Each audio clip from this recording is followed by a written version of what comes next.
show. The show gave it the opportunity to show its beauty, simple and atmospheric bag type, and gradually rich color material. And so what's really interesting about this bag, it's one of the super popular handbags in the past 2 years.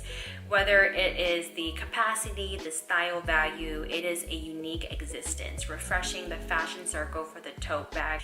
People are tired of seeing LV Neverfull, On The Go, Go Yard, etc. I'm just gonna read through some of these. So the DIOR book tote bag capacity is large and durable. What documents, notebooks, pets, mother and child supplies can take, and even a small baby are no problem. A bag to fill your everything. And as you can see here, it even has a little baby.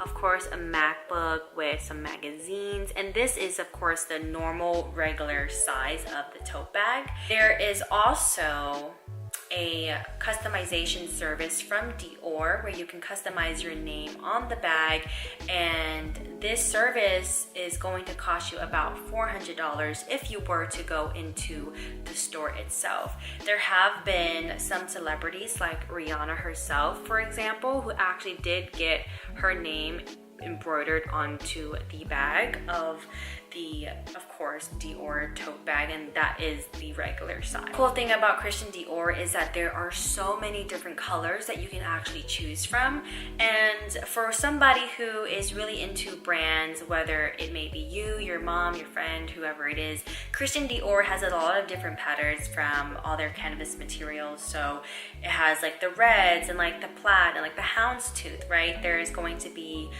some stripes, and it could be some, you know, cheetah prints, and there's a lot of really cool different type of styles and little patterns that they play with that makes everything so interesting, which I think is a really phenomenal tactic, especially in the industry of just designer wear, just because of how different you can literally dress up your outfits and versatile, just like with different bags, right? So depending on whatever it is that you're wearing, a Christian Dior tote bag really stands out just because of how just unique and how bold the prints are. I wouldn't say that is an elegant bag because it's just so mainstream, and a lot of people have been wearing it, and it's just almost everywhere to where the print is like literally in your face. But it's one of those things where, you know, it's definitely super fun size and really cute and really good for like taking it on a business trip or taking it on a picnic or going on vacation somewhere. You know, there's a lot of things that you can fit into the bag of the regular size,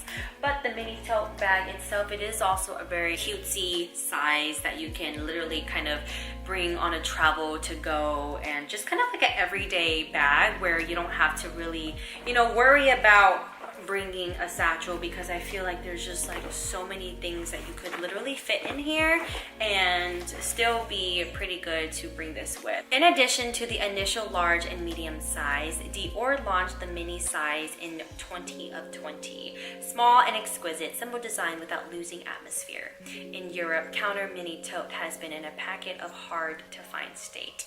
So that is what it says on the little blog post here. It says that the important thing is that the mini is not heavy at all. The whole shape on the body is more artistic. So if you can see Rihanna actually wearing, she's wearing a saddlebag also with a little mini tote.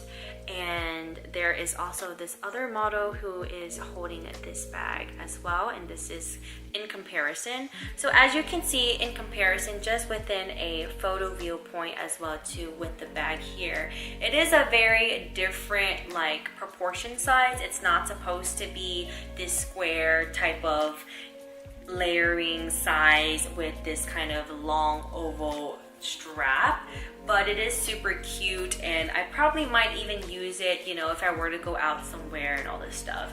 I do have to say, you know, it's very interesting because people will always say like, oh, well, there's all these, you know, other brands that, you know, sell these bags for $300-400, and they don't have to be a replica bag. They're very well made, or made with very well leather, like for example Michael Kors or whatever it is. But yeah, that's true, you know. But for me, at the end of the day, yes, I love the designs, and yes, maybe I do like the fact that it gives me the idea that I have made it successful, and when people look at me, they can see that maybe I might look a certain way, and cool. I'm not going to deny that I like attention, okay? At the end of the day, I am a Libra, and we love attention. We are also very materialistic, but that is just me, you know. And some people will also like to say certain things about other people, but honey, at the end of the day, this bag, whether it costs a few $100s or a couple $1,000s, it's gonna do the same usage to me.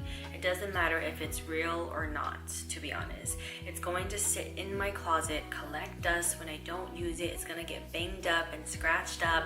And for me to think, do I want to spend a few $1,000s on a bag that I know is probably gonna get banged up and dinged up and messed up, and I'm just gonna throw away my money?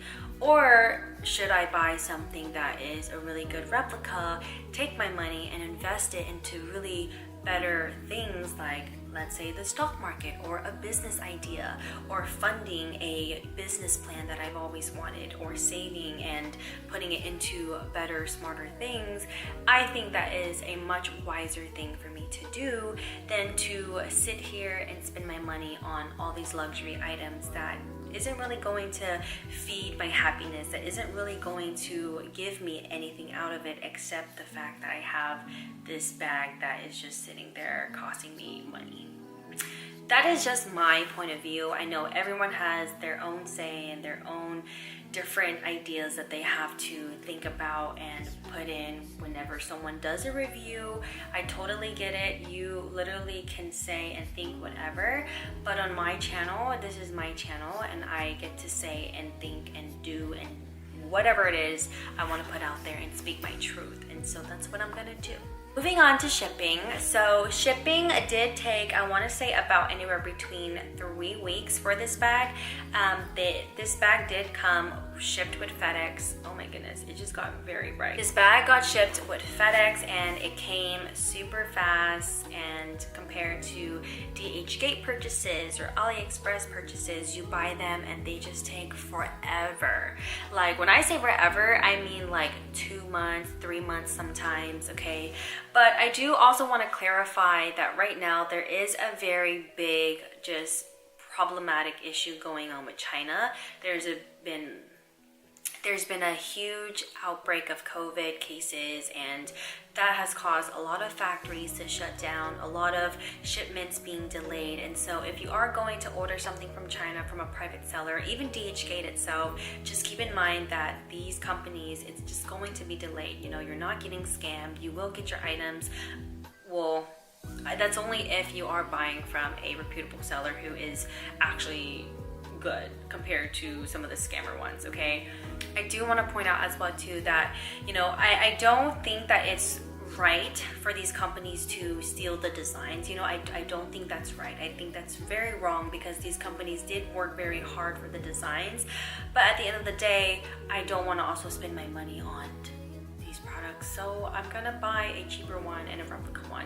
Maybe when I make it very big in the future, right? When I have a lot of money to spend and I actually wouldn't, you know, hurt my bank account spending $2,000, $4,000, $6,000 on a bag. Heck, maybe then I will be able to justify buying these luxury items. But in the meantime, I just can't find myself spending that much money, because, well, what's the point of buying a $6,000 bag and saving up just to go eat McDonald's tomorrow? Like, that doesn't make any sense, okay? So just think smart when you're spending your money. Like, a lot of people have different, you know, ideas, and they're so embarrassed about what other people have to think and say. But it's like, you have to stop thinking all these negative thoughts. You have to stop thinking about other people, okay? People have so many other things going on in their head, in their lives, that the last thing that they're thinking about is you walking out of your house that you're wearing a fake bag. And if you are, then so what? So be it. Like, it doesn't matter, okay? You know, I don't think it's right of these companies to copy the designs of these designer brands who have worked so hard to achieve, you know, their goals and dreams and aspirations. But it's just wrong that these corporate businesses or business people have taken over these brands that either one person made up just to kind of change, you know, the fashion industry.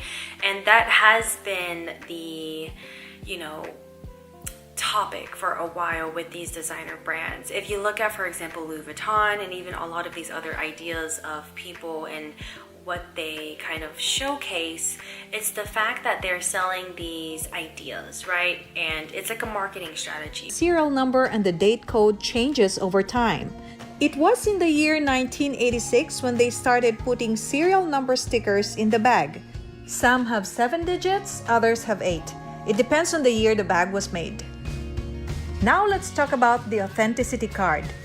Every time you buy a Chanel bag, you will be given an authenticity card, and the numbers on that card should match the serial number sticker in your bag. This is the authenticity card. This is not made of a regular cardboard. It is a very good quality, and the thickness is the same as the credit cards. It is made of a very smooth plastic, and if you will look at the serial number, it should not reflect a rainbow hologram. The gold numbers and the gold margin at the sides should only give you a shiny gold reflection, not a rainbow. Okay, before we end, I will give you the brands of the zippers that Chanel uses. Lampo, EP, YKK, CCC, DMC, Opti DMC, and Eclair. With all those things that I've shared to you, now you know how to identify an authentic Chanel and a fake one. This is Film Connection. Don't forget to like, subscribe, and share this to your friends.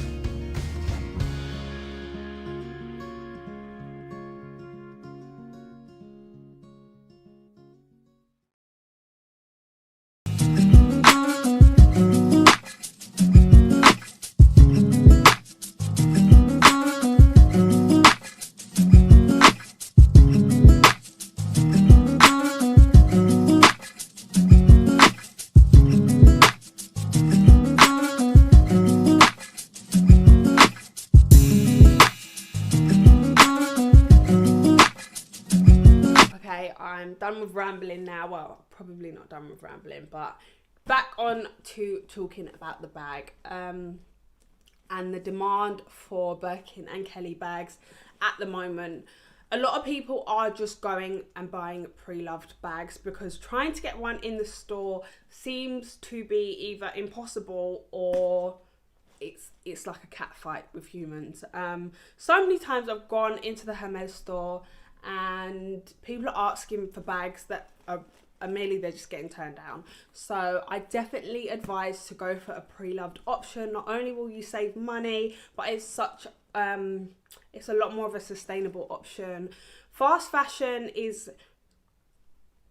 if you know about fast fashion, it is literally probably as bad as global warming right now. So buying stuff pre-loved, everybody that's kind of like, I wouldn't say recycling, but passing on stuff is literally, sorry, I forgot what I was saying. So yeah, I definitely shop pre-loved. Not only is it a better option, it's a lot more sustainable for the world we live in today. So I definitely advise to do that. We also have a Kelly currently on our website if you are looking to buy any pre-loved bags. We've got Orans, we get so many different bags on our website, so definitely check it out. That was just a quick chit chat that I wanted to have about the bag. I more wanted to show you guys the unboxing and how stunning the bag actually is. So if you stayed this far, thank you. Thank you for watching.